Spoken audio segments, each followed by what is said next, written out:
Sa Sister L. It's 9:56 na. Ayan Kaloka. na, Allah.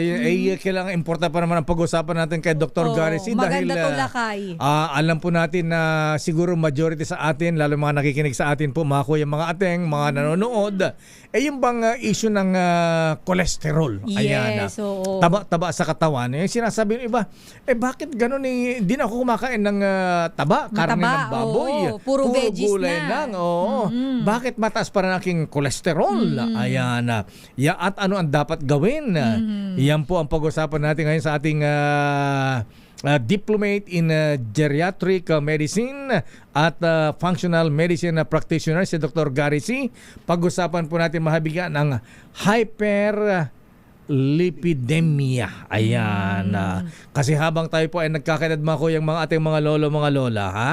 Ayan, siyempre marami tayong iniingatan, ang ating pamilya, ang ating trabaho, at siyempre ang ating kalusugan. Health is wealth, sabi nga. Pero paano kung ang mismong daluyan na ating buhay ay nababara na pala ng masamang kolesterol? Napakadelikado po, mga ating, di ba? Dahil madalas wala itong paramdam. Kaya naman para bigyan tayo ng liwanag tungkol sa hyperlipidemia, makasama natin ating kaagapay at gabay sa kalusugan, si Dr. Garrison. Hi, Doc Gary. Good morning. Morning, Welcome Doc. back. Welcome Hello, back. at good morning sa iyo, Lakay Deo, and kay Sister L, at sa lahat ng mga nanonood at nakikinig. Ayan, Good morning. Doc, ayan, ngayon ko lang yata napasadahan itong hyperlipidemia na ito, ha? Isa pang ibig sabihin, cholesterol lang pala yan. Cholesterol, Ayan. oo. Medical term. Yes. Ano ba talaga ang nangyari sa ating maugat kapag sobra ang taba ng ating dugo, Dr. Garrison, ha? Alam mo, Lakay, yung term na hyperlipidemia, ang tinutukoy dito ay yung pagtaas ng taba or increase ng fat. Yung hyper is mataas, then lipid is yung mga taba. At yung taba sa dugo, kaya tinawag na lipidemia, taba sa dugo. Ngayon yung lipid is taba. Yeah. So pag nagpapa-blood chem tayo, palaging merong request doon na lipid profile. Yung lipid profile ay ang laman niyan ay yung total cholesterol, yung tinatawag na HDL or high density lipoprotein or good cholesterol, yung LDL or low density lipoprotein or bad cholesterol at triglyceride. Yan yung apat na chine-check dyan sa lipid profile test sa dugo. Dami pala. Oo, ngayon, nakakalito kasi minsan na hindi naintindihan din ng pasyente o hindi masyado napapaliwanag na yung total cholesterol, yan yung kalahatan. Ngayon, yung total cholesterol na yan, merong good and bad. Kaya Ayan. tinatawag na Yan good alam- HDL and bad. Yan lang alam ko, good and bad, pero di ko alam kung ano yung good. Yung good cholesterol or high density lipoprotein, yan yung ginagamit ng katawan natin na magandang nagagawa sa atin. Oh. Yung mga testosterone ng kalalakihan, estrogen ng kadalasan sa kababaihan, ito ay gawa sa cholesterol. Oo. So ano yung, may good na cholesterol na kailangan tayo. So sa madaling salita, hindi naman pala natin pwedeng ibaba ng husto yung ating cholesterol dahil mawalan na tayo ng energy kasi ginagamit ng energy ng mga selula natin ng cholesterol. So may magandang nagagawa yan. Doc Gary, bago mo ituloy yan, siyempre gusto ko malaman na saan nakuha ang good cholesterol? Ang good cholesterol nakukuha din sa pagkain, sa Like? pag-ehersisyo, sa mga pagkain ng pangkaraniwan na madalas natin marinig ay yung Omega. avocado, Ganon. yung pagkain ng taba ng isda, yung omega-3 Omega natin oil. pinag-uusapan, Ayan, omega-3, oo. yung pagkain ng itlog ay tinatawag din na good cholesterol, but to a certain extent na hindi naman pwedeng sobra. So may good cholesterol sa pagkain, pero ang ehersisyo nagpapataas din ng good cholesterol. Ang mga supplement Teka, like omega fish oil nagpapataas din ng good cholesterol. Yung itlog nga, ayan, alin magandang pagkain ng itlog? Yung hard-boiled o yung fried egg, sunny side up, scrambled egg? Ideally, yung hard-boil, pinakamaganda, no? Soft-boiled pwede. But Ayan, ang fried egg, kung paminsan-minsan, pa konti-konti, wala namang problema. As long as yung mantikang ginamit wag naman yung paulit-ulit na Ay, ginamit. Yung Then, used oil. ang triglyceride naman ay isang uri din ng taba na kadalasan yan yung na-imbak sa atin sa mga bilbil natin. Yan yung bad cholesterol yan. Iba yon. Ang bad cholesterol ay iba sa triglyceride. Ang triglyceride, isang uri din ng taba. Na naman yan yung na-store sa ating mga bilbil, sa mga cellulites ng mga kababaihan kadalasan. Ano yan, good or ginagamit bad? din natin yan. Good sa isang banda, nagagamit ng ating katawan as energy. Pero pag nasobrahan, doon nagkakaproblema. So, ang cholesterol at triglyceride, hindi naman kontrabida palagi. May magandang nagagawa. But kung sobrang taas at mataas yung bad cholesterol kaysa doon sa good cholesterol, ito'y pwede magkaroon ng tinatawag na pag-iimbak o pagbabara sa ating mga ugat. Kaya karamihan sa mga senior, pag sila'y nagpa-x-ray o kaya chest x-ray o kaya ECG, minsan may lumalabas atherosclerosis aorta. Ibig sabihin na yan, pagkipot ng ugat, at isa sa dahilan ay ang pagkakaroon ng mataas na bad cholesterol and triglyceride. Alam mo, Lakay, eto nabanggit ni Doc yung good and bad cholesterol. At ang lagi nating pinagbibintangan dyan, Doc, common, yung kinakain natin. taba, Kinakain natin matataba, lechon, mamantika. Pero, Doc, bago tayo pumunta dun sa mga sintomas, senyales na dapat nating bantayan kung mataas na ba ang ating bad cholesterol, Doc, ano pa ba yung mga factor bakit tumataas ang cholesterol ng isang tao? Maganda yung tanong mo, Sister L. Kasi ang alam natin lahat, yung kinakain natin ang dahilan. Yes. Bagamat isa yan sa dahilan, may iba pang mga dahilan. Ano So, to, maski Doc? na yung pasyente kong senior na napakapayat na, halos di na kumakain, mataas pa rin ang cholesterol. Bakit nga ba? Bakit? Because ang isang factor ay yung kinakain. Bagamat yan yung masasabi natin palaging pinagbibintangan. Yes. Kain ka na kasi ng kain. Pero pwede rin na yung isang tao na under too much stress, na nahirapan ng atay. At ang atay, nagpo-produce ngayon ng cholesterol din. So, merong mga tao, mataas ang cholesterol, hindi na silang kumakain ng bawal. But yung nagpapastress sa atay, ano man yun, maaring kinakain mo o maaring iniinom mong mga alak o kung ano man, pwedeng yun na magbigay ng pagtaas ng cholesterol nyo. Gawa ng atay, yung cholesterol. Atay? Oo, Nagpuproduce ang atay, ang atay nagpuproduce ng taba? Yes. Cholesterol? Pati ang sugar, pati ang diabetic na under stress sila sa pang-araw-araw, maski na kumakain na sila ng tama, pwedeng yung sugar nila tumataas, uncontrolled pa rin because yung liver nagpo-produce ng endogenous o yung panloob na sugar. Ganon din yung panloob na cholesterol. At meron namang iba na sa tinatawag na familial hyperlipidemia. Ibig sabihin, nasa lahi nyo na yung mga dapat kailangan ng katawan mo ay wala. Na pinamana siya, wala ka nung enzyme na yun o yung pantunaw na yun ng taba. Kaya tumataas palagi ang cholesterol mo.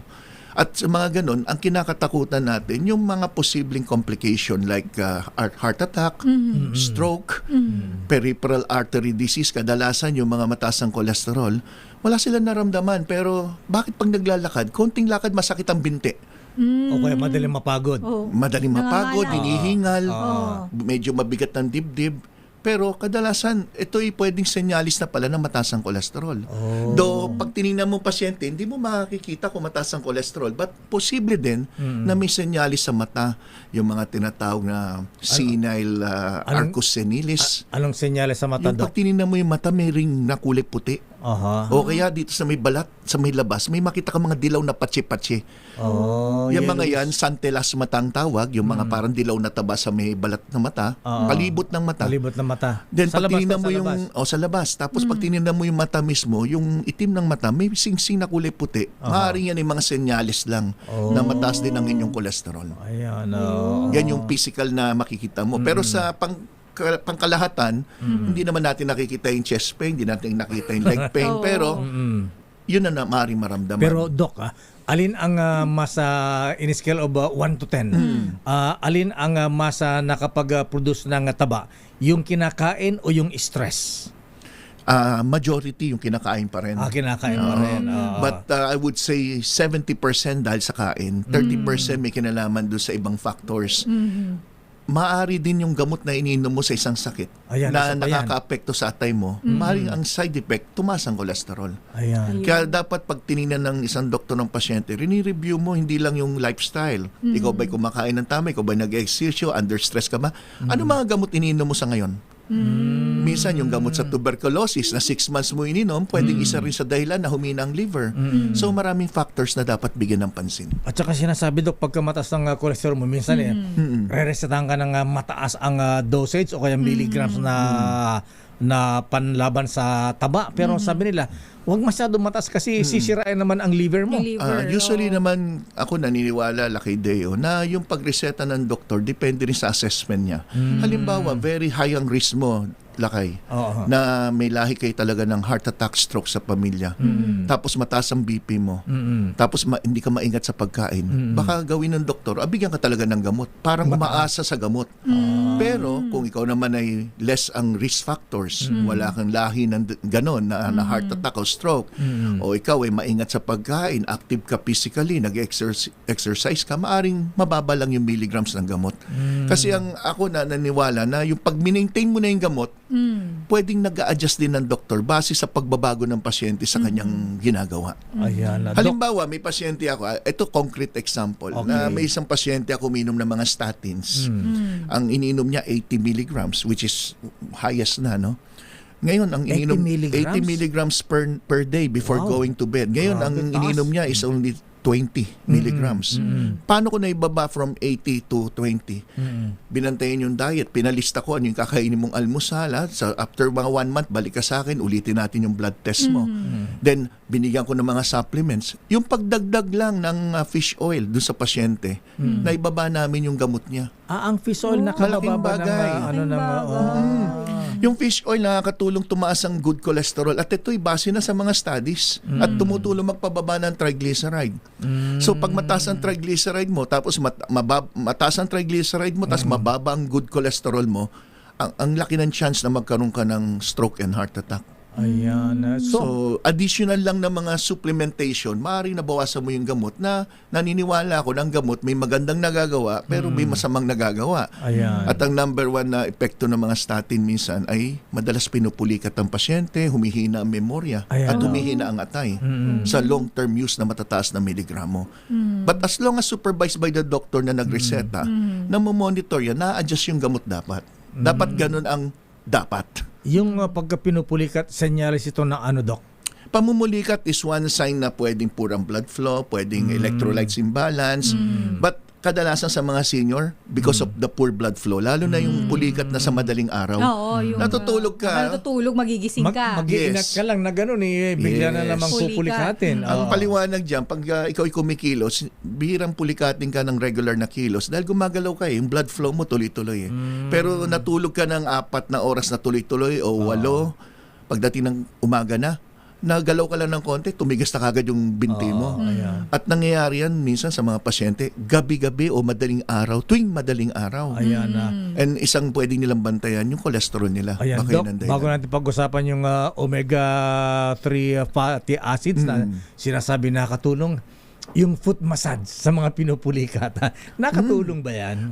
Yung masahe, foot massage o kaya reflexology, massage, gentle massage, shiatsu, Swedish, walang masamang gawin. Pero nakatulong sa blood flow ng ano natin, sa ugat-ugat natin. Yes, pero dapat gawin mo yun, natutulog kami, nagmamasahe sa'yo para tuloy-tuloy lang yung paggalaw ng muscle mo, paggagalaw ng blood flow mo.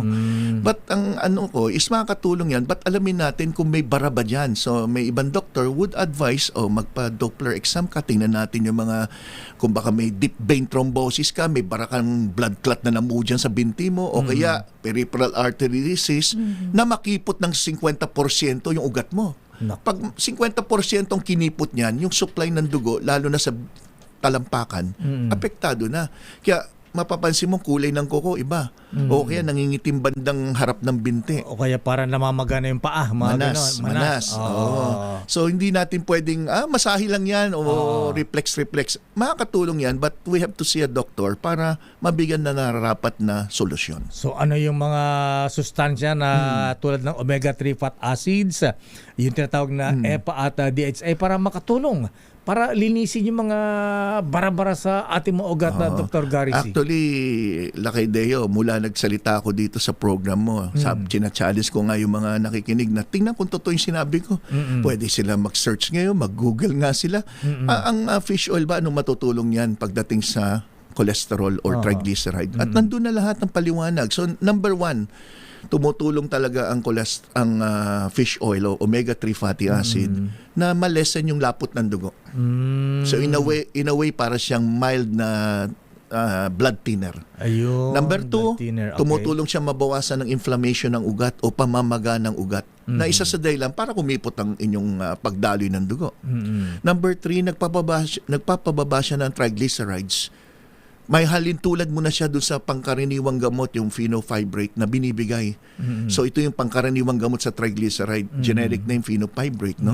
May halintulad mo na siya sa pag-aaral na halos the same ang effect. At tumutulong siya magpataas ng inyong good cholesterol.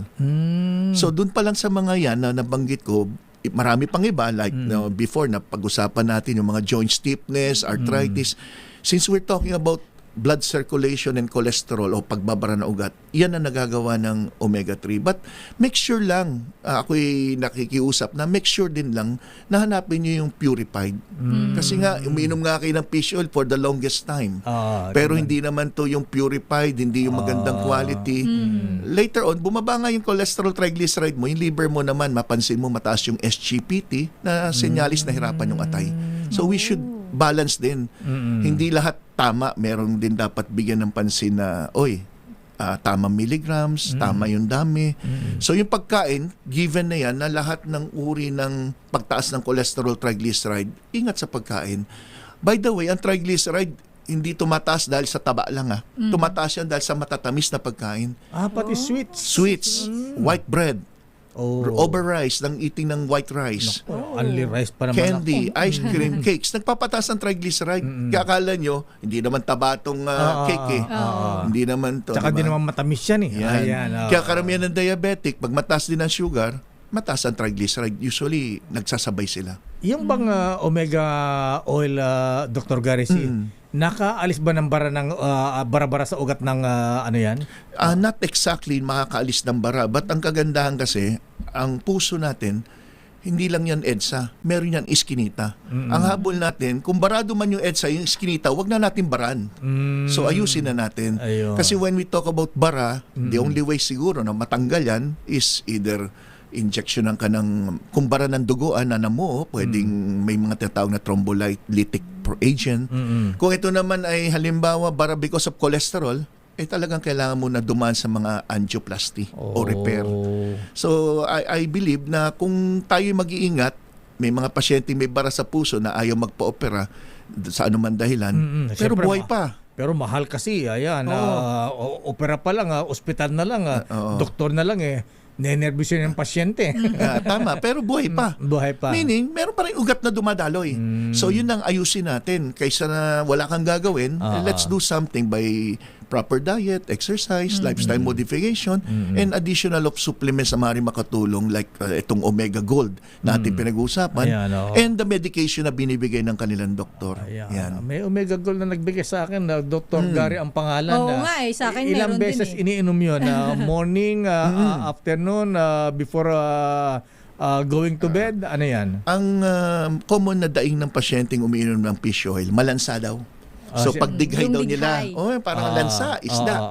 Pero yung Omega Gold, inumin nyo may laman o walang laman dyan, pwede. Okay. But para maiwasan yung ganun lansa, usually sinasabay mo na siya sa pagkain. Then drink a lot of water. Ayun. Ideally, pagka ang Once pasyente, a day, twice a day, thrice pag a day? maintenance lang, yung tipong wala ka naman sakit, gusto mo preventive, once a day pwede na. Once a day. Pero kung kayo ay merong condition sa heart, mataas ang cholesterol, mataas triglyceride, I suggest 2 times a day. Kung kayo may arthritis, yung talagang masasakit yung mga joints, may inflammation, namamaga, dapat 3 times a day. Ano yan? After meal? Before meal?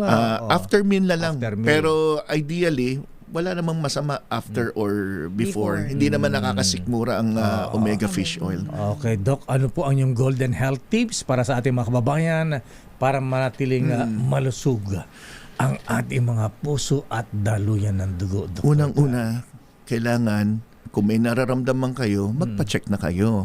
Pero kung wala pa kayo nararamdaman, dapat may annual check-up kayo, yung mga basic blood chem, magkakaroon na ng idea yung doktor kung ano yung mga dapat bantayan sa inyo. Pag sinabi naman na may ganito na, huwag nyo intayin na may maramdaman kayo bago nyo sundin yung doktor. Kasi karamihan ng pasyente na mataas ang cholesterol triglyceride, walang nararamdaman. Nakikita pa lang sa examination ng dugo.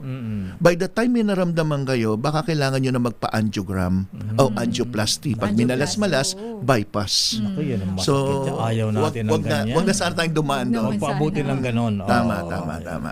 Okay, Dr. Gary C., maraming salamat at balik ka ulit at marami ko itatanong sa iyo. Ayan. Sige, maraming At, salamat. Para sa mga gustong magtanong, ayan, pwedeng puntahan si Doc Gary C. sa Life Extension Center for Health and Wellness Incorporated sa may Malakas Street, Central Diliman, Quezon City. O kaya pwedeng tawagan sa 8911-1314.